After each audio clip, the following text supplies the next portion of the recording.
ఈరోజు దేవుని మహాకృపను బట్టి మనం 9వ దినానికి చేరుకున్నాం. ఈ దినంలో మన ముందు దేవుడు ఎలీషా ప్రవక్తను ఉంచుతున్నాడు. దేవుని స్తోత్రం చెప్పండి. హల్లెలూయా. ఎలీషా ప్రవక్త నిన్న 1 రాజుల గ్రంథం 19వ అధ్యాయంలో అభిషేకం పొందుతాడు. 2వ రాజుల గ్రంథం దగ్గరకు వచ్చేసరికి 2వ అధ్యాయానికి వచ్చేసరికి తన యజమానిని కోల్పోతాడు. అనగా దేవుడు ఏలియాను అగ్నిరథముల చేత వచ్చి నిన్ను తీసుకెళ్ళిపోయిన తర్వాత ఎలీషా ఒంటరి అవుతాడు. చూడండి, 2వ రాజుల గ్రంథం 2వ అధ్యాయము అక్కడ 2వ వచనాన్ని చూడండి.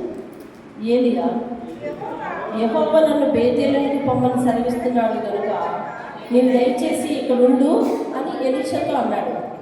ఎలీషా అంటాడు, యెహోవా జీవంతోడు నీ జీవంతోడు నేను నిన్ను విడువను. నేను చెప్తున్నానండి, నేను నిన్ను విడువను. 4వ వచనంలో పిమ్మట ఏలియా, ఎలీషా యెహోవా నన్ను ఎరుకోకు పొమ్మని సెలవిచ్చుచున్నాడు కనుక నువ్వు దయచేసి ఇక్కడ ఉండు అని ఎలీషా అంటే, అనగా అతడు యెహోవా జీవంతోడు నీ జీవంతోడు నేను నిన్ను విడువను. 6వ వచనం చూడండి. అంతటి ఏలియా యెహోవా నన్ను యోర్దానుకు పొమ్మని సెలవిస్తున్నాడు అనగా యెహోవా జీవంతోడు నీ జీవంతోడు నేను నిన్ను విడవను అని చెప్తున్నాడు. దేవుని స్తోత్రం కలుగును. నేను నిన్ను విడవను. యెహోవా జీవంతోడు నీ జీవంతోడు నేను నిన్ను విడవను అనేటటువంటి గొప్ప సంబంధ బాంధవ్యాలు దేవునితోనూ అటు తన యజమానితోనూ ఏర్పాటు చేసుకున్నటువంటి గొప్ప ప్రవక్త ఎలీషా ఏలియాను అటు దేవుణ్ణి కూడా అంతగా అంటిపెట్టుకొని జీవించాడు. కాబట్టి ఏలియా మీద రెండింతల ఆత్మ వచ్చిందంటే చూడండి. 10వ వచనము చదువుదాం చూడండి.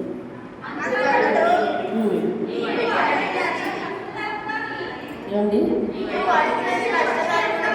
9వ వచనం చూడండి. దాటి 2వ లైను, నేను నీ యొద్ద నుండి తీయబడక మునుపు నీ కొరకు నేను ఏం చేయాలి ఏం చేయకూడదునో దాన్ని అడగమని చెప్పగా ఎలీషా, నీకు కలిగిన ఆత్మలో 2 పాలు నా మీదకి వచ్చినట్లు దయచేయు అని అడిగాడు. దేవుని స్తోత్రం. అయితే అగ్నిరథములతో దేవుడు వచ్చినప్పుడు ఏలియాను దేవుడు తీసుకుని వెళ్ళిపోయాడు. అతను దుప్పటి పట్టుకొని ఇతను వేలాడడం చేత ఆ దుప్పటి సగభాగం తన మీద ఉండిపోయింది. ఇక అక్కడి నుంచి చూడండి 13వ వచనం. మరియు ఏలియా దుప్పటి కింద పడగా అతను దాన్ని తీసుకుని యోర్దాను ఒడ్డునకు వచ్చి నిలిచి, ఇప్పుడు నేను ఏలియాను తీసుకెళ్ళిపోయాడు కదా దేవుడు, ఆ దేవుడు ఎక్కడున్నాడు? ఏలియా గొప్ప ప్రవక్త కదా, ఆయన చేసిన గొప్ప కార్యాలు ఉన్నాయి కదా, అసలు ఆయన తీసుకెళ్ళిపోయిన దేవుడు ఎక్కడున్నాడు అని అనుకుంటూ ఈ యోర్దాను దగ్గరికి వచ్చేసరికి ఈ దుప్పటి ఇలా దులిపి యోర్దాను మీద కొట్టంగానే యోర్దాను 2 పాయలు అయిపోతుంది. అది ఎలీషా జీవితంలో దేవుడు నీతో పాటు ఉన్నానయ్యా, నేను ఎక్కడికి పోలేదని, నీ మీద నా ఆత్మ ఉంచానని చెప్పడానికి గుర్తుగా మొట్టమొదటి కార్యం చేశాడు. ఏమడిగాడు ఎలీషా? ఏలియా దేవుడు ఎక్కడున్నాడు? ఏలియాను తీసుకొని వెళ్ళిపోయాడు కదా, ఏలియా దేవుడు ఎక్కడున్నాడు అని.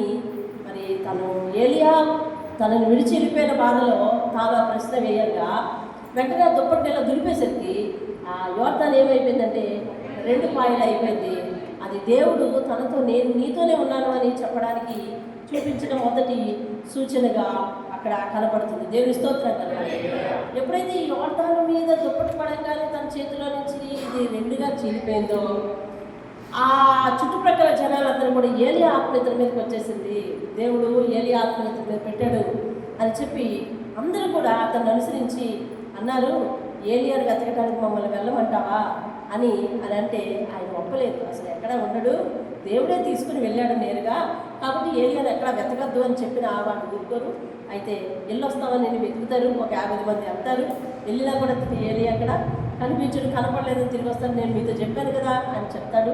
ఆ తర్వాత అక్కడ ఉన్న వాళ్ళందరూ 19వ వచ్చిన చోట అంతటా పట్టణం వారు ఆ పట్టణం ఉన్న చోట రమ్యమైనదని మా ఏలిన వాడిని కనబడుతున్నది, కానీ ఈ నీళ్ళు మంచివి కావయ్యా, ఇవి బాగు చేయాలనగానే అతను ఏం చేస్తాడంటే 21వ వచనం, అతను ఆ నీటి వద్దకు పోయి అందులో ఉప్పు వేసి యెహోవా సెలవిచ్చినదేమనగా ఈ నీటిని నేను బాగు చేస్తున్నాను కనుక దీనివల్ల మరణం కలగదు, భూమి కూడా నిస్సారంగా ఎగిరించి ఉండదు అని యెహోవా నామమున దీవించగానే అదేమైపోయింది అంటే మంచిది అయిపోయిందంటండి. దేవునికి స్తోత్రం. హల్లెలూయా. మంచిది అయిపోయిందంట. అక్కడి నుంచి అతడు వేరే ప్రాంతానికి వెళ్తాడు, ఒంటరిగా నడిచెళ్తున్నాడు పాపము. అలా నడిచెళ్తున్నప్పుడు అతనికి ఎలీషాకి బోడితలు కావాలి. పాప అక్కడ ఉన్న పిల్లలందరూ కూడా, ఆ బాలులందరూ కూడా గోడివాడ అని ఎక్కిరించేసరికి పాపం ఏలియా పోయిన బాధలో ఉంటున్నాడు కదా. ఇంక ఈ బాధతో యెహోవా నామమున మిమ్మల్ని శపిస్తున్నానని అన్నాడు. అంటే ఆయన శపిస్తే దేవుడు శాపం ప్రకారం జరిగించేస్తాడంటే కాదు. ఆ ప్రాంతం వాళ్ళు మరి దేవుని సేవకులు ఎక్కిరించేవారు అయి ఉన్నారు కాబట్టి మరి ఇతను అనినంటనే వారి మీదకి శాపం రావడం జరిగింది. 2 ఎలుగుబంట్లు రావడం, ఒక ఇంచుమించు ఒక 40 మంది వారుని తినేయడం అట్లాగే జరుగుతుంది. అంటే ఆయన యెహోవా నామంలో ఏది పలికితే అది జరిగిపోతుంది అన్నమాట. అంటే దేవుని ఆత్మ తనను అంతగా వెంబడిస్తూ ఉంది. దేవుని స్తోత్రం కలండి. ఆ తర్వాత 4వ వచనంలో ఒక ఈయనతో పాటు ఉన్న శిష్యుల్లో ఒక వ్యక్తి చనిపోతే ఆయన భార్య వస్తుంది. ఆయన భార్య తనకు బిడ్డలున్నాడు, వాళ్ళిద్దరూ వస్తారు. వచ్చి అయ్యా నీ శిష్యుల్లో ఒక ఆయన మరి నాకు యజమాని అతను చనిపోయాడు, ఇప్పుడు నాకు బ్రతుకు తెరువు లేదు అని చెప్పినప్పుడు 4వ అధ్యాయము మీరు అడ్రస్ రాసుకోండి, చదువుకున్న తర్వాత 4వ అధ్యాయం 1 నుంచి 7 వరకు ఉంటుంది ఆ వచనాలు. తన కోసం ప్రార్థన చేయమని చెప్తుంది. అప్పుడు నేను ఎలా బ్రతకాలో నాకు తెలియట్లేదు అయ్యా, అప్పుడు వారు వచ్చి నా బిడ్డను తీసుకెళ్ళిపోతాను అంటున్నాడు అని చెప్పి మరి మొరపెట్టుకుంటున్నప్పుడు ఎలీషా ప్రార్థనతో ప్రార్థన చేసి చెప్తాడు, అమ్మా నీకు చుట్టుపక్కల వారు ఎంతమంది ఉన్నారో అందరి దగ్గర నుంచి కూడా ఖాళీ పాత్రలు అడిగి తెచ్చుకో, మరి నేను ప్రార్థన చేస్తాను అలా జరుగుతుంది అంటే చూడండి. 2వ వచనం చూడండి. ఎలీషా నా వల్ల నీకేం కావాలి, నీ ఇంట్లో ఏముంది అది నాకు తెలియ చెప్పమని నేను అంది. ఆమె నీ దాసరాలైన నా ఇంట్లో నూనెకున్నట్టు ఉందయ్యా, అది తప్ప మరేమీ లేదు అని చెప్పిందన్నమాట. చెప్పితే 4వ వచనం చూడండి. అప్పుడు నీవు నీ ఇంట్లోనికి వచ్చి నీవులో నీ కుమారులను లోపల నుండి తలుపు మూసి ఆ పాత్రలన్నింటిలో నూనె పోసి నిండినవి ఒక తట్టు ఉంచమని ఆమెతో సెలవేయగా ఆమె చెప్పినట్టుగా వాళ్ళు చేస్తారు. 6వ వచనం చూడు.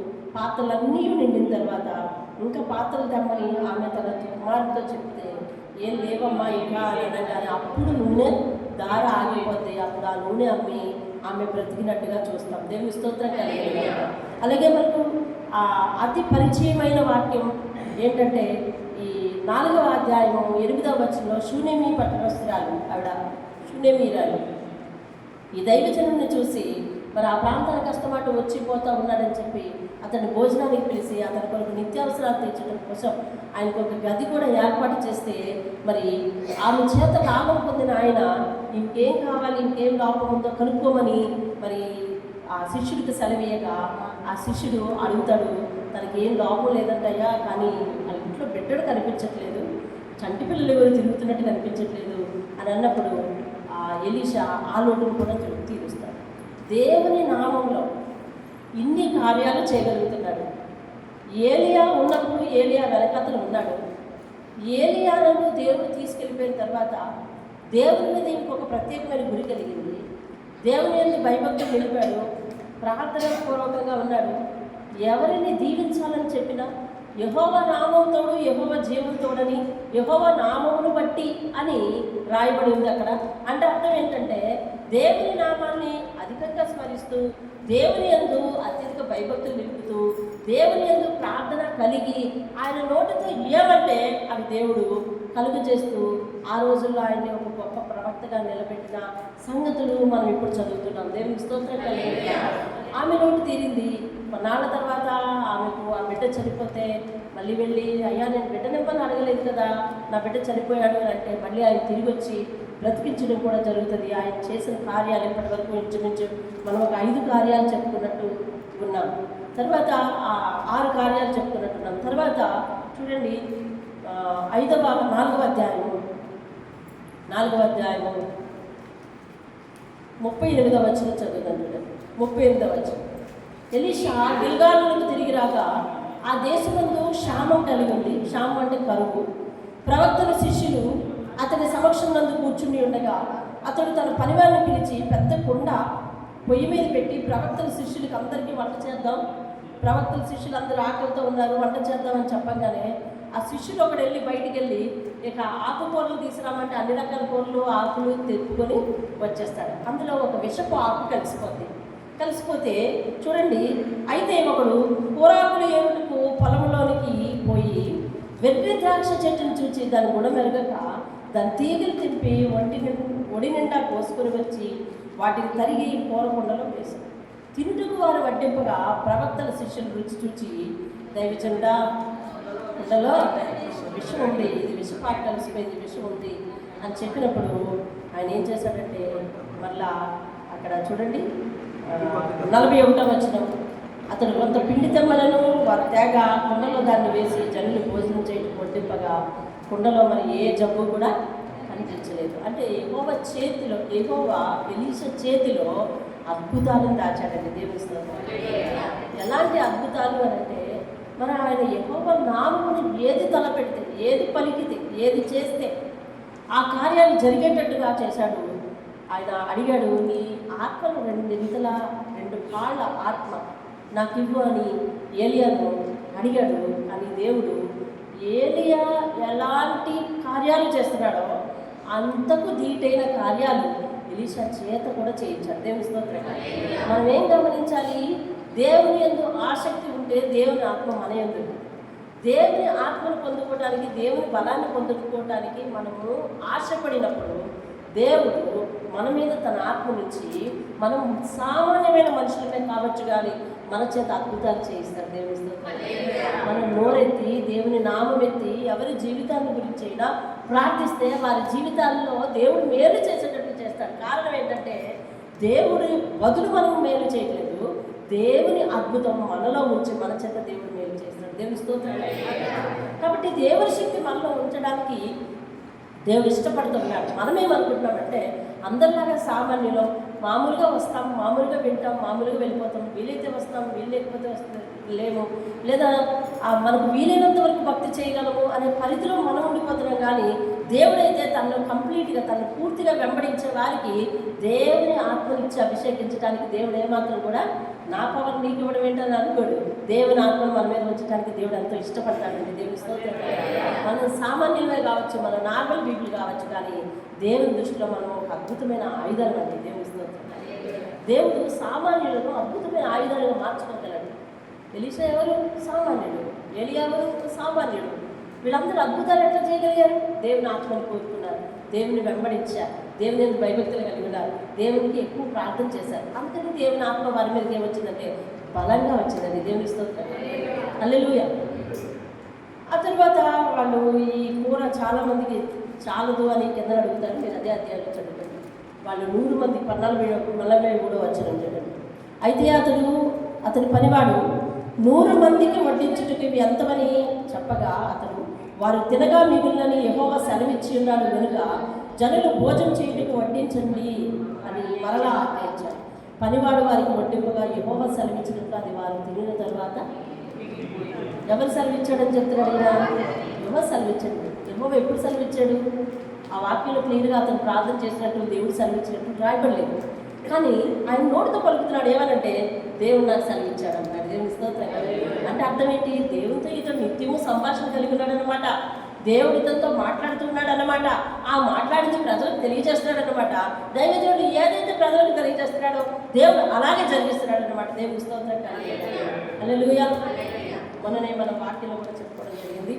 2వ రాజులు 5వ అధ్యాయంలో నయమాన్ అనే ఒక కుష్ఠరోగి, అతను ఎలీషా దగ్గరికి వెళ్ళినప్పుడు ఎలీషా ఆ కుష్ఠాన్ని బాగు చేయడానికి దగ్గరికి అయితే రాలేదు. కానీ యోర్దాను నదిలోకి వెళ్ళి 7 సార్లు మునుగు అని దేవుని నామంలో చెప్పగానే అతడు అలా చేయడానికి ఫస్ట్ నిరాకరించిన తర్వాత వెళ్ళి మునిగిన తర్వాత చంటి పిల్ల దేహం వలె అతని దేహం వచ్చేసిందంట. దేవుని స్తోత్రం కదా.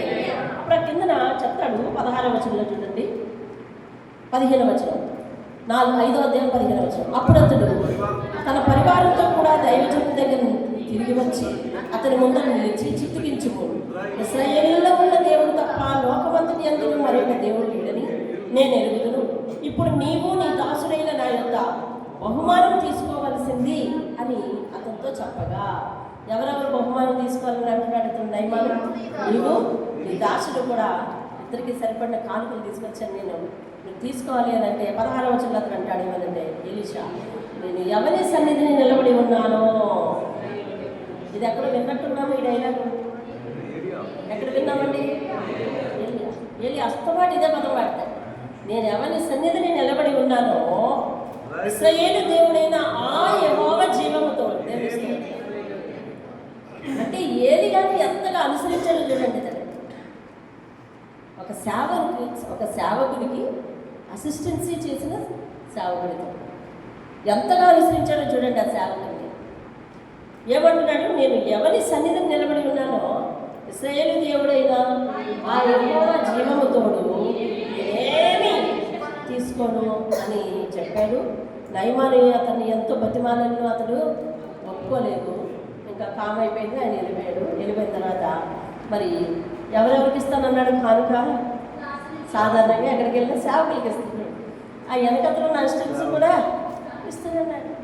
ఇప్పుడు గెహజీకి మనసు లాగేస్తుంది కాబట్టి చెప్పకుండా ఏం చేశాడంటే ఇప్పుడే వెళ్ళొస్తాను అని చెప్పి 20వ వచనం అంతటి దైవజనుడైన ఎలీషాకు సేవకుడు గెహజీ సిరియనుడైన ఈ నయమాన్ని తీసుకుని వచ్చిన వాటిని అంగీకరించుటకు యజమానికి మరి మనసు లేకపోయింది. కానీ 19వ వచనం చూడాలి.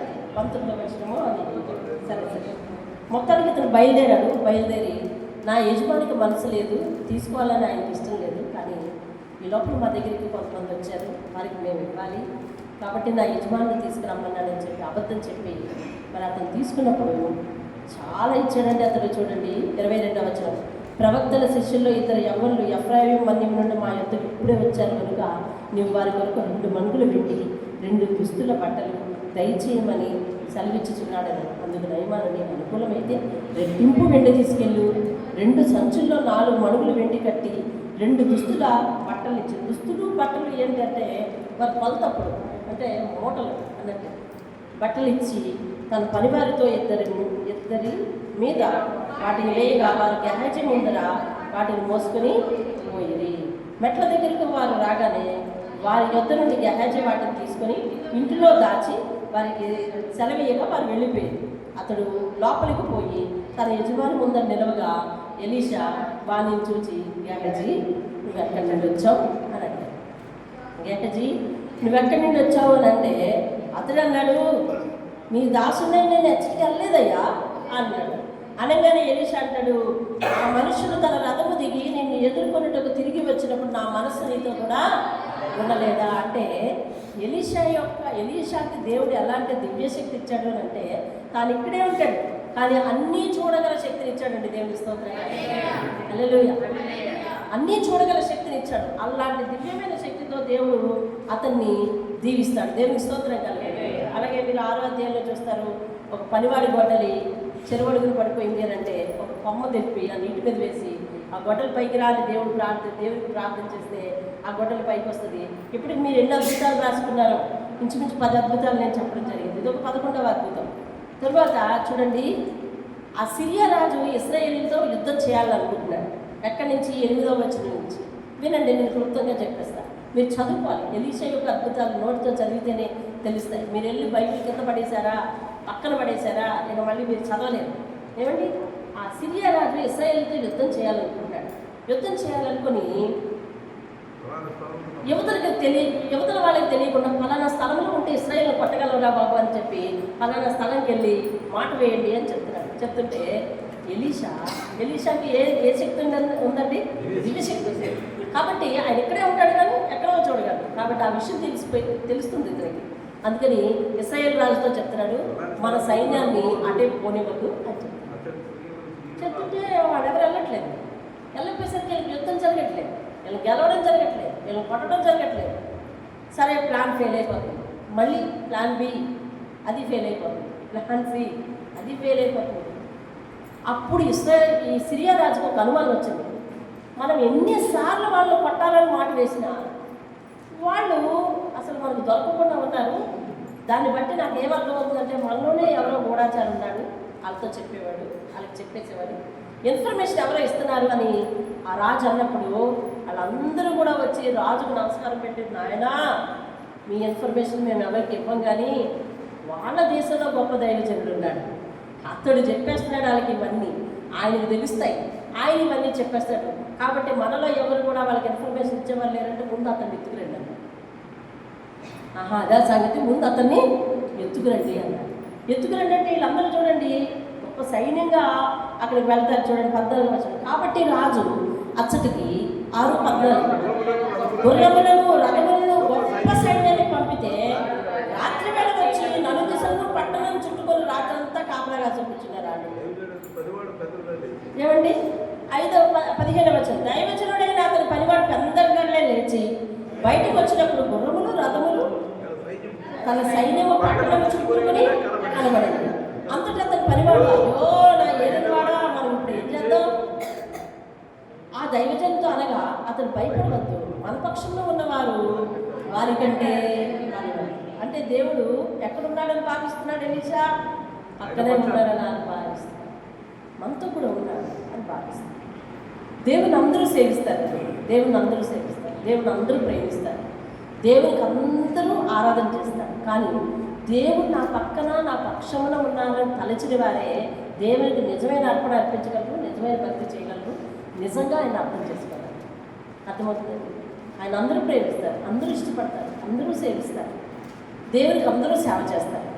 కానీ ఎవరైతే ఈ థాట్ చూసారా, మన పక్షమున ఉన్నవాడు గొప్పవాడు, మన పక్షమున ఉన్నవాడు, మన దగ్గర ఉన్నవాడు అని ఎవరైతే అడ్రస్ చెప్పగలరు, దేవుడు ఎక్కడ ఉన్నాడంటే నా పక్కన ఉన్నాడు, నాతో ఉన్నాడని ఎవరైతే అడ్రస్ చెప్పగలరు, చెప్పిన దానికి తగ్గట్టు జీవించగలరో, చెప్పిన దానికి తగ్గట్టు జీవిస్తూ ఆయన ఎందుకు భయభక్తులు నిలవగలరో, చెప్పిన దానికి తగ్గట్టు ఆయన వాక్యానికి గౌరవం ఇచ్చి నడవగలరో, వారి జీవితంలో దేవుడు నిజంగా పక్కనే ఉండి వారు మాత్రం అలా నిలబెడతారు. దేవుడు మాత్రం అద్భుతమైన కార్యాలు వారి ద్వారా చేస్తాడండి. దేవునికి స్తోత్రం.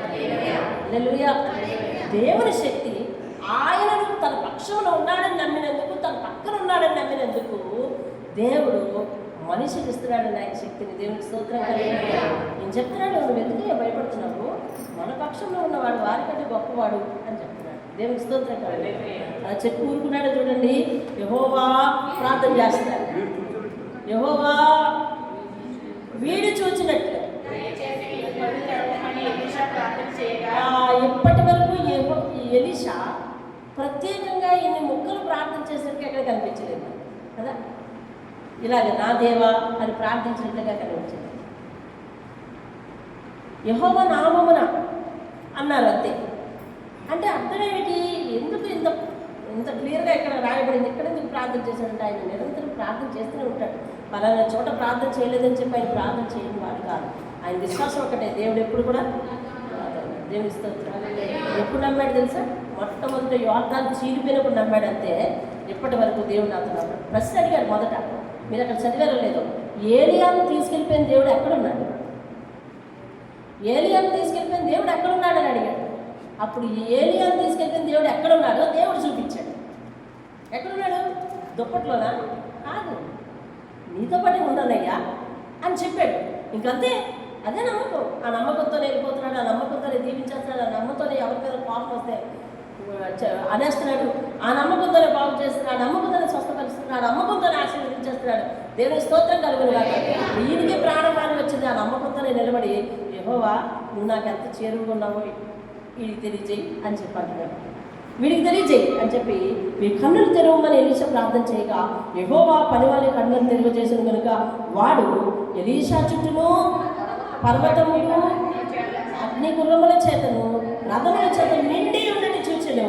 ఆ దండువారు అతన్ని సమీపించినప్పుడు ఎలీషా, ఈ జనులకు అందుతుందో మొత్తయా అన్నాడు. ఆ రథంలో ఆ గుర్రాలు పాపం తెల్లవారు కాసు కూర్చున్నాయి. ఎలాగా? ఈయన ఎప్పుడు లెగుతాడు, పట్టుకుపోదాం, సిరియా రాజుకి ఇచ్చేద్దాం అని తెల్లవారు ఎదురు చూస్తే, తెల్లవారిన తర్వాత ఈయన అంటాడు, అయ్యా వీళ్ళందరికీ కొంచెం కనపడినట్టు చేయు అన్నాడు. దేవుడు కనపడినట్టు చేశాడు. చేసిన తర్వాత వాళ్ళ దగ్గరికి వెళ్ళి మాట్లాడుతున్నాడు. చూడండి 19వ వచనం. అప్పుడు ఎలీషా, ఇది మార్గం కాదు, ఇది పట్టణం కాదు, అసలు మీరు నా వెంట వస్తే మీరు ఎవరిని వెతుకుతున్నారో మిమ్మల్ని తీసుకొని పోతాను రండి వాళ్ళ దగ్గరికి అంటాడు. దేవుని స్తోత్రంగా చదివినారా? ఇది మార్గం కాదండి, ఇది అసలు పట్టణమే కాదు, మీరు ఇక్కడికి వెళ్ళగొచ్చారు. మీరు ఎవరిని వెతుకుతున్నారు? మీరు నాతో వచ్చి నా వెంట వచ్చిన ఎడలా మీరు వెతుకు వారి యొద్దకు మిమ్మల్ని తీసుకుని పోదునని వారితో చెప్పి షోమ్రోను పట్టణానికి వారిని నడిపించేశాడు. వారు షోమ్రోన్లోనికి వచ్చినప్పుడు అతడు షోమ్రోనుగా ఇశ్రాయేలుకు రాజధాని అంటే రాజు దగ్గరికి నడిపించాడు అనమాట. ఇదిగోనయ్యా వీళ్ళందరూ రాత్రి అంతా నా కోసం మాటేసి కూర్చున్నారు అని చూపించడానికి తెల్లవాళ్ళు నాతో ఉన్నారు అని చెప్పి తీసుకెళ్ళాడు అనమాట. ఆ దగ్గర చూడండి 20వ వచనం. వారి షోమ్రోనులోనికి వచ్చినప్పుడు అతడు యెహోవా వీరు చూచినట్లు వీరు కళ్ళు తెరవని మళ్ళీ ప్రార్థన చేశాడు. యెహోవా వారి కళ్ళను తెరవచేసిన కనుక వారు తాను షోమ్రోను మధ్య ఉన్నామని తెలుసుకునేది. అంతటి ఇశ్రాయేలు రాజు వారిని పారచూచి నాయనా వీరిని కొట్టుదునా అని ఎలీషాను అడగగా, మీకు అర్థమైందండి? మీకు అర్థమైందా? ఆయన అక్కడ ఉన్నప్పుడు వీళ్ళందరూ రాత్రంతా తెల్లారులు కూర్చున్నారు. ఈయన లేచినాక పట్టుకుపోదామని. లేచిన తర్వాత ఏమని ప్రార్థన చేశాడంటే వీళ్ళకి అందరితో రావాలి అని ప్రార్థన చేశాడు. చేసి వాళ్ళ దగ్గరికి వెళ్ళి ఇది రూట్ కాదయ్యా, మీరు ఎవరి గురించి వెతుకుతున్నారో అతను చూపిస్తాను పదండి అని చెప్పి రాజధానికి రాజసభకు ముందుకు వీళ్ళందరినీ తీసుకుని వెళ్ళిపోయి ఇప్పుడు కళ్ళు తెరిపించిన ఆయన అని మళ్ళీ ప్రార్థన చేశాడు. మళ్ళీ దేవుడు ఏం చేశాడు? వాళ్ళకి కళ్ళు తెరిపించాడు. తెరిపించిన తర్వాత ఎవరున్నారు ఎదురుగుండా? ఇశ్రాయేలు రాజు ఉన్నాడు. ఇప్పుడు వాళ్ళు ఇరుక్కుపోయారు కదండి. అప్పుడు ఇశ్రాయేలు రాజు అడుగుతున్నాడు, బాబు వీళ్ళందరూ మనకు చిక్కుకున్నారు కాబట్టి చంపేద్దామా అడుగుతున్నాడు. వీళ్ళందరూ మనకు చిక్కుకున్నారు కాబట్టి చంపేద్దామా అని అంటే ఆయన ఏమంటున్నాడు చూడండి, నీవు వీరిని కొట్టవద్దు, నీ కత్తి చేత కానీ నీ వింటి చేత కానీ నీవు చెరపెట్టిన వారినైనా కొట్టుదువా? వారికి భోజనం పెట్టించి వారు తిని త్రాగిన తర్వాత వారి తమ యజమాని వద్దకు వెళ్ళుదురు. భోజనం పెట్టు అంటాడు దేవుని స్తోత్రం. హల్లెలూయా. ఏం చేయమన్నాడండి? దొరికారు కాబట్టి. చూసావా? దేవుడు దొంగ దెబ్బ తీయడండి, దొంగ దెబ్బ తీసేవాడు కాదు. మనం అలా చేయకూడదు కూడా. తీసుకొచ్చి శత్రువుకి ఏం పెట్టమన్నాడండి? కడుపు నిండా భోజనం పెట్టే పంపించేద్దాం అనేసి వాళ్ళకి భోజనం పెట్టగా అతడు వారి కొరకు విస్తారమైన భోజన పదార్థములు సిద్ధపరచగా వారు అన్నపానములు పుచ్చుకొని రాజు సెలవు పొంది తమ యజమాని యొద్దకు పోయిరి. అప్పటి నుండి సిరియన్లు దండు వారు ఇశ్రాయేలు దేశంలోకి వచ్చుటం మానేశారు. ఎందుకని? ఖచ్చితంగా ఊళ్ళోకి వెళ్ళి పులి నోట్లోకి వెళ్ళి విడిపించుకొని వచ్చారు కాబట్టి ఇంకా మళ్ళీ వాళ్ళ చోటికి వెళ్ళద్దు. అంటే చూసారా, ఆ పట్టణానికి ఎవరండి కాపలా? ఎవరు కాపలా? దేవుడు ఎవరిని పెట్టాడు కాపలా? దైవజనుడు పెట్టాడు. దేవుని స్తోత్రం. హల్లెలూయా. దేవుడు ఎవరిని పెట్టాడండి? ఒక మాట సత్యం. 127వ కీర్తన చెప్తుంది, యెహోవా పట్టణంను కాపాడే ఎడల పని వ్యర్థమే. దేవుని కృప ప్రతిదీ. కానీ ఒక దాసుని ప్రార్థన వలన ప్రాంతాన్ని కాపాడడానికి దేవుడు సెలవిచ్చాడు. దేవుని స్తోత్రం. హల్లెలూయా. అలాగే మీరు ఇంకా ఆ కిందన చాలా కార్యాలు చూస్తారు. ఇక సమయం అవుతుంది కాబట్టి ఎలీషా యొక్క ప్రార్థన విధానం అతను ఏదంటే అది అయిపోయే విధానం ఏమండి అవన్నీ చూసి మరి ఇప్పుడు 7వ వచనంలో కూడా 7వ అధ్యాయంలో కూడా గొప్ప కరువు వచ్చేస్తుందండి. గొప్ప కరువు వచ్చేసి 1 కేజీ అంటే అక్కడ మనకు మీకు అర్థమయ్యే భాషలో చెప్తున్నాను, చాలా ఖరీదులు అమ్మబడుతుంటాయి పదార్థాలన్నీ కూడా. అప్పుడు ఎలీషాతో రాజు అంటాడు, ఈ రాజే ఇశ్రాయేల్ రాజే అంటాడు, రేపు ఈ వేళకి మళ్ళీ అన్నీ కరువంతా పోద్దలే అని ఎలీషా అంటే రాజు అంటాడు, రేపు ఈ వేళకి పోద్దా? దేవుడు ఒకేసారి ఆకాశంలోనికి ఆకాశంలోంచి ద్వారాలు తెరిచినా కానీ అలా జరగదు. అంత గొప్ప కరువు వచ్చేసింది కదా అంటాడు. అంటే రేపు ఈ వేళ జరుగుతుందని నేను చెప్పిన తర్వాత, దేవుని నామంలో చెప్పిన తర్వాత జరుగుతుందంటే నువ్వు నమ్మలేదు కాబట్టి నువ్వు ఆ వార్త వింటావు కానీ ఆ అద్భుతాన్ని చూడవలేసాడంతే. నువ్వు ఆ వార్త వింటావు కానీ ఆ అద్భుతాన్ని చూడవు, ఆ అద్భుతాన్ని చూడలేవు, నువ్వు ఆ వార్త వినగలదు అంతే అని చెప్పినప్పుడు ఖచ్చితంగా చూడండి అలాగే జరిగింది. ఎలా జరిగింది అని అంటే ఆ దేశానికి మాట్లాడడానికి వచ్చిన శత్రువులు అక్కడ పాపం వాళ్ళు చాలా ఆహార పదార్థాలు, వెండి బంగారు నాణ్యాలు అన్నీ కూడా, ఆస్తులు అన్నీ కూడా తెచ్చిపెట్టుకుని అలాగా ఆ ప్రాంతంలో మోహరించి వచ్చారు. దేవుడేమో వాళ్ళ మధ్యకు బిడ్డల శబ్దాన్ని పంపించి వాళ్ళకి భయం పుట్టించి అవన్నీ అక్కడే వదిలేసి వెళ్ళిపోయేటట్టుగా చేసిన తర్వాత అవన్నీ కూడా మీరు తెచ్చుకున్నారు. దేశం అంతా సమృద్ధి నిండింది. చూడండి 18వ వచనం, మరియు రూపాయి 1 2 మాణికలు ఎవరు, రూపాయి 1 1 మాణిక సన్నపిండి రేపు ఈ వాటిని షోమ్రోనులో అమ్మబడిన దైవజనుడు రాజుతో చెప్పిన మాట నెరవేరు. ఆ అధిపతి యెహోవా ఆకాశం నుండి కిటికీలు తెరిచినను అది జరుగునా అని ఆ దైవజనుతో చెప్పగా అతడు నీవు కన్నులారా చూచదు కానీ దానిని తినకపోదు అని ఆ అధిపతితో చెప్పాడు. జనులు ద్వారమంతా అతన్ని తొక్కగా అతడు మరణమైన కనుక ఆ మాట ప్రకారం అతనికి సంభవించాడు. దైవజనుడు ఒక రకంగా దేవుని నోట్లో వాడు కనుక అతడు పలానాది చెబితే అలా చెయ్యాలి, ముందు చెయ్యాలి, తర్వాత వినాలి, తర్వాత నమ్మాలి. ముందు చెప్పింది చేయాలి. ఎందుకంటే దేవునికి మీకు లేదా దేవునికి మనకి మధ్యన ఎవరున్నారు? దైవజనుడు. దేవునికి మీకు మధ్య ఎవరున్నారు? నేనున్నాను. కాబట్టి దేవుని పరంగా దేవుని మాట ప్రకారం ఏదన్నా ఒక మాట చెబితే అది మీరు మానుకోవాల్సి ఉంటే మానుకోవాలి, అనుసరించాల్సి ఉంటే అనుసరించాలి, అలవాటు చేసుకోవాల్సి ఉంటే అలవాటు చేసుకోవాలి, అది చెయ్యాలి. లేదు ఏదన్నా విషయం ఏదైనా అద్భుతమో లేకపోతే ఏదైనా సంగతి చెబితే అది నమ్మాలి. కాబట్టి నమ్మలేదనుకోండి, మన పరిస్థితిని బేరీజు వేసుకుని మనల్ని వాదార్చడానికి ఎట్లా చెప్తున్నారు, లేకపోతే మామూలుగా ఎలా చెప్తున్నారు, నమ్మలేదనుకోండి, ఆ అపనమ్మకమే నీ జీవితంలో కార్యం జరిగించడం. ఆ అపనమ్మకమే నువ్వు దైవజనుడి మీద నిలబెట్టుకున్న అపనమ్మకమే నిన్ను జయం పాలు చేయట్లేదు. నువ్వు దైవజనుడి మీద పెట్టుకున్న నమ్మకమే నిన్ను జయము పాలు చేస్తాడు. దీనికి దేవుడి వాక్యం చెప్పబడింది. ఏంటది? అతడికి దైవజనుడు చెప్పాడు కానీ అతను ఏం చేశాడంటే నమ్మలేదు. నమ్మలేకపోవడం వలన ఆ జనం అందరూ ఒకేసారి అక్కడికి వెళ్ళి ఆహార పదార్థాలు తెచ్చుకునేసరికి గొప్ప రద్దీ ఏర్పడింది. నిజముగా మరి గొప్ప సమృద్ధిని అయితే అతడు చూశాడు కానీ దాన్ని అనుభవించడానికి లేదు. ఆ జనం తొక్కిడిలో అతడు చనిపోవలసిన పరిస్థితి వచ్చింది. ఇలాంటివి ఎన్నో అతని నోటితో అనినవి దేవుడు ఎంతో గొప్పగా పలికించాడు. దేవుని స్తోత్రం హల్లెలూయా. హల్లెలూయా. మీకు ఇన్ఫర్మేషన్ కోసం చెప్తున్నాను. నిన్న యెజబెలు, ఆహాబు వీళ్ళు ఏం చేశారంటే చివరిలో ఒకరిని హత్య చేయించారు. ఎవరిది? నాబోతుని హత్య చేయించారు. నాబోతు పొలంలో నాబోతు రక్తం కుక్కలు నాకినట్లు నీ రక్తం కూడా, నీ కుటుంబం రక్తం కూడా కుక్కలు నాకుతాయని ఏలియా అన్నాడు. అది నెరవేర్పు ఎక్కడ జరుగుతుందంటే మీకు 9వ అధ్యాయం చివరిలో జరుగుతుంది. 9వ అధ్యాయం చివరిలో జరుగుతుంది. మీరు ఇంటికి చదువుకోండి. చివరిగా ఎలీషా మృతి పొందినప్పుడు ఏం జరిగిందో ఒక అద్భుతం చూడండి. 13వ అధ్యాయము. ఇంకా చాలా అద్భుతాలు ఉన్నాయి మధ్యలో. నేను మీకు మధ్యకి మీ ఎదుట 14 మాత్రమే పెట్టగలిగాను, ఎందుకంటే ఉన్న సమయాన్ని బట్టి. దేవుని చిత్తం అయితే మొత్తం లిస్టుని ఒకరోజు మీ ఎదుటికి తీసుకొస్తాను. 13వ అధ్యాయము 20వ వచనంలో చూడండి. తరువాత ఎలీషా మృతి పొందగా వారు అతన్ని సమాధిలో ఉంచిరి. 1 సంవత్సరం గడిచిన తర్వాత మోయాబీల సైన్యము దేశం మీదకు వచ్చింది. కొందరు ఒక శవాన్ని పాతిపెట్టడానికి సైన్యములకు భయపడి ఆ శవాన్ని ఎలీషా యొక్క సమాధిలో ఉంచగా దింపిన ఆ శవము ఎలీషా శల్యముల బట్టి ఎముకలకు తగిలినప్పుడు అది తిరిగి బ్రతికి కావాలని నిలిచింది. దేవునిస్తూ అంటే దేవుడు తన జీవాన్ని తీసుకున్నాడు కానీ తన ఎముకల్లో కూడా ఆయన ఆత్మని ఇంకా ఉంచాడు. దేవునిస్తూ ఇంత గొప్ప దైవజనుడిని మళ్ళీ చూడలేదు. ఒక్కొక్క దైవజనులో ఒక్కొక్క ప్రత్యేకతను పెట్టాడండి. దేవుని స్తోత్రం. నేను అనుకున్నాను ఏలియా దేవునితో పాటు వెళ్ళిపోయాడు, మరణం చూడలేదు. సాధారణంగా మనకు కూడా చాలామందికి ఆశ ఉందా? అలా ఉందా? మరణం చూడకూడదు అని తప్పదు.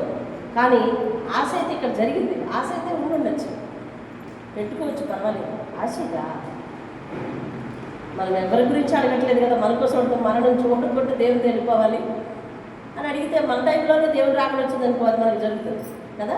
మన టైంలోనే దేవుడు వాక్యం ఉంది కదండి. మనం బ్రతికుంటాం కానీ దేవుడు రాకుండా వస్తే ఎలా వెళ్తామండి? మనం చూసి మళ్ళీ భూమి వచ్చి దారి పెడతామండి. అలా లేదు. మనం నేరుగా ఆయనతో పాటు వెళ్తాం. అయితే ఏలియా దేవునితో పాటు దేవుని కార్యాలను చేసి దేవుని ఆత్మను పొందుకొని దేవుని మాట విని దేవుని నామం ప్రకారం ఉండి ఆయనతో పాటు నడిచి ఆయనతో పాటు ఉండేది. ఏంటి ఇలాంటి గొప్ప దైవజనుడు లేడు అని నేను అనుకున్నాను కదా. కానీ చనిపోయిన తర్వాత కూడా ఎముకల్లో దేవుని ఆత్మ ఉన్నది అని అంటే ఇదంత అద్భుతమైన విషయం చూడండి, ఎంత అద్భుతమైన విషయం. కాబట్టి దేవుని యందు ఉన్న శక్తిని మనం గ్రహించలేకపోతే దేవుని దగ్గర ఎలా ఉంటామంటే మామూలు సామాన్య మానవులు ఎలా ఉన్నారో అలాగే ఉంటాం మనం.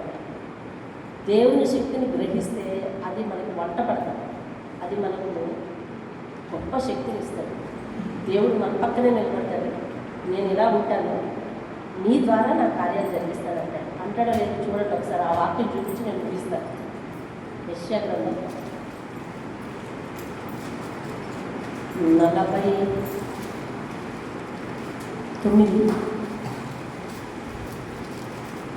3వ వచనం చూడండి. ఇశ్రాయేలు నువ్వు నా సేవకుడువు, ఎవరిలో ఎవరు మహిమపరుచుకుంటారు? మనలో నుంచి. అక్కడ మీకు పదం అర్థమైందండి. నీలో ఆయన నాతో చెప్పారు. మనం ఏమంటున్నామంటే వీఆర్ ఆఫ్టర్ ఆల్ అంటున్నాం. వీఆర్ ఆఫ్టర్ ఆల్ అంటున్నాం. మనలో ఆయన మహిమ పంచుకుంటాడు, మనలో నుంచి ఆయన మహిమ తెచ్చుకుంటాడంటే. ఇప్పుడు ఎలీషా నుంచి, ఏలియాలో నుంచి, ప్రవక్తల్లో నుంచి, దావీదు నుంచి ఏం జరుగుతుంది? దేవుడికి మహిమ వచ్చేస్తాం. వాళ్ళు చేసే కార్యాలను బట్టి, వాళ్ళు చేసే గుణగణాలను బట్టి, వాళ్ళకున్న గుణగణాలను బట్టి, వాళ్ళు చేసే అద్భుతాలను బట్టి దేవుడికి మహిమ వస్తుంది. అలా చేస్తాడంట. చెప్పాడు కదా ఈ మాట ఎవరు చదివితే వాళ్ళకి రూఢి ఇది. నువ్వు నా సేవకుడు, నేను నీలోని మహిమపరచుకుంటాను. దేవుని స్తోత్రం. ఆ పదం అలాగే ఉందా? నీలో నన్ను. దేవునికి మహిమ వస్తుందంట. ఎవరిలో నుంచి? ఇలా అనుకోండి, నాలో. ఎవరిలో నుంచి? అట్ ద సేమ్ టైం దేవుని మాటకు మనం లోపడకపోతే నాలో నుండి దేవునికి అవమానం వస్తుంది. నాలో నుండి దేవునికి అవమానం వస్తుంది. నేను దేవుని మాటకు లోబడితే ఆయన ఆత్మ నా మీద ఉంటుంది, నాలో నుండి దేవునికి మహిమ వస్తుంది. నేను దేవుని మాటకు లోబడకపోతే, దేవుని మాట వెనుక లోకంలో వాళ్ళని ఉంటే నాలో నుండి దేవునికి అవమానం వస్తుంది. దేవుని నమ్మిన వారు ఇలాగే ఉంటారు అని అడుగుతారు. కాబట్టి నీ ద్వారా దేవునికి మహిమ రాకపోయినా పర్వాలేదు, కానీ చెడ్డ పేరు తేకూడదు. ఎందుకనంటే అది కూడా వాక్యం ఉంది. పరిశుద్ధాత్మకు చెడ్డ పేరు తెచ్చేవాడికి, పరిశుద్ధాత్మను దూషించిన వాడి కనుక పాప క్షమాపణ లేదు.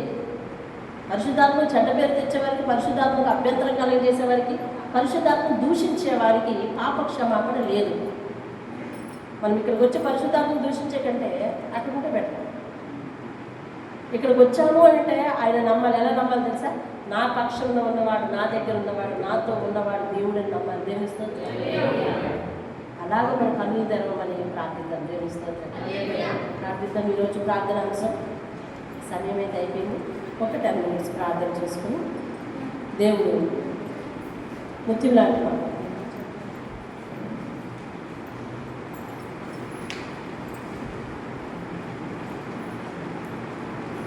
ఎప్పుడుందా మేడం?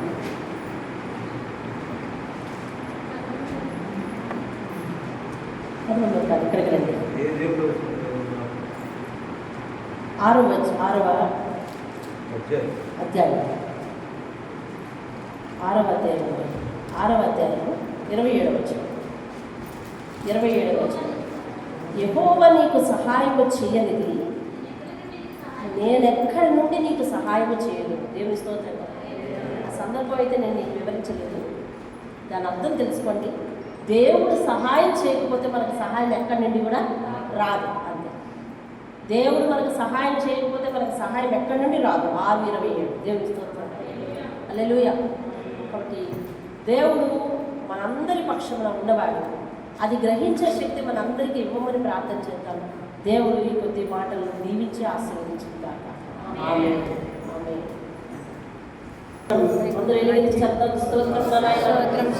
ఈరోజు ప్రార్థన వినండి. దేవుడు నా పక్షంలో ఉన్నాడనే ధైర్యం దేవుడు నిండి ఉండాలి. మనందరం అటువంటి భాగ్యం మనకు కలగాలి.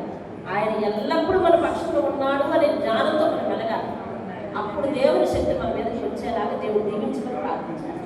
స్తోత్రములు స్తోత్రములు స్తోత్రములు స్తోత్రములు స్తోత్రములు స్తోత్రములు స్తోత్రములు స్తోత్రములు స్తోత్రములు స్తోత్రములు. సర్వోన్నతుల సర్వశక్తిమంతుడా, సర్వాధికారి దేవా, అయ్యా తండ్రి నాయన, మేమందరము నీ బిడ్డలమై నీ నామమందు నివసిస్తూ, అయ్యా నీ మీద ఆనుకుంటూ, అయ్యా తండ్రి నాయన నీ వాక్యంలో గ్రహిస్తూ, అయ్యా తండ్రి నీ అందే నడుస్తున్నాము. కానీ వాక్య ప్రకారం జీవించే జీవితం ప్రభువా వాళ్ళు చాలా మందికి కరువు అవుతుంది. దేవా తండ్రి, వాక్య ప్రకారం మేము జీవించలేకపోతున్నాం, సాక్షిగా ఉండలేకపోతున్నాం.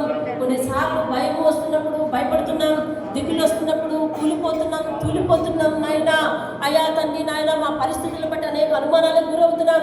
కేవలం నీవు మా పక్షంలో ఉన్నవాడవని, మాతో ఉన్నవాడవని, మాలో ఉన్నవాడవని, గొప్ప కార్యాలు చేయగలవని, అద్భుతాలు చేయగలవని, దేవుడే ఏకంగా నాతో నివసించు దేవుడని గ్రహించే భాగ్యం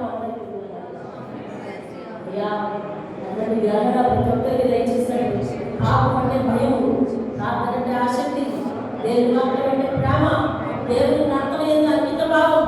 అయ్యా నీవంటే అయ్యా నీ పాదాలను హత్తుకుని జీవించే జీవితం అన్నీ కూడా మాకు అలవరుస్తున్నాయి అయ్యా. ఏది లోపల అయ్యా తండ్రి నాయన, నీ దగ్గరకు మేము చేరుకోలేము. ఈ దేశంలో మేము పరదేశంలో నాయన అయ్యా, ఈ ప్రాంతం విడిచి నీ దగ్గరకు రావాల్సినది. ఏరియా బట్టి గొప్ప వారికి నువ్వు మరణం చూడకుండా దారిచ్చావయ్యా.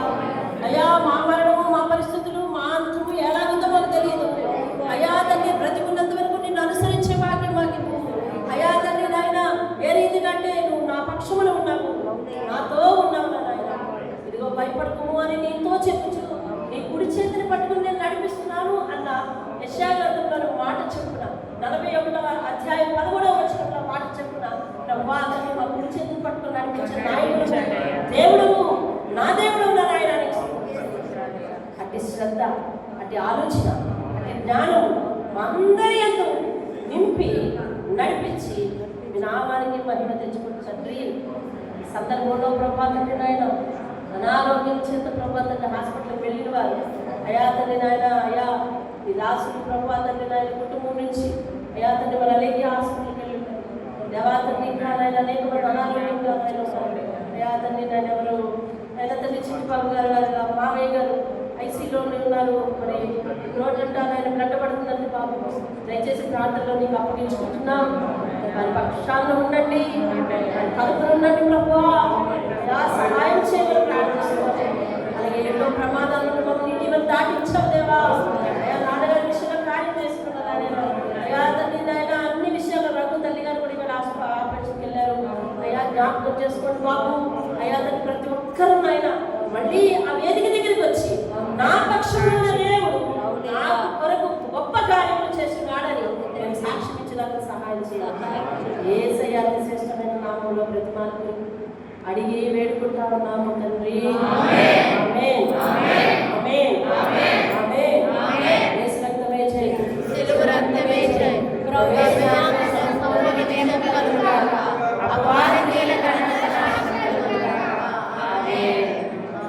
తండ్రి అయిన దేవుని ప్రేమ, కుమారుడైన యేసుక్రీస్తు వారి యొక్క కృప, పరిశుద్ధాత్మ యొక్క అన్యోన్య సహవాసం మనందరికీ సుఖవంతమైన ప్రయాణం ఇచ్చి మనతో పాటు ఉండి శాశ్వత జీవితం అంతా తనకి సాక్షిగా నిలబెట్టుకుని గాక. ఆమేన్, ఆమేన్, ఆమేన్.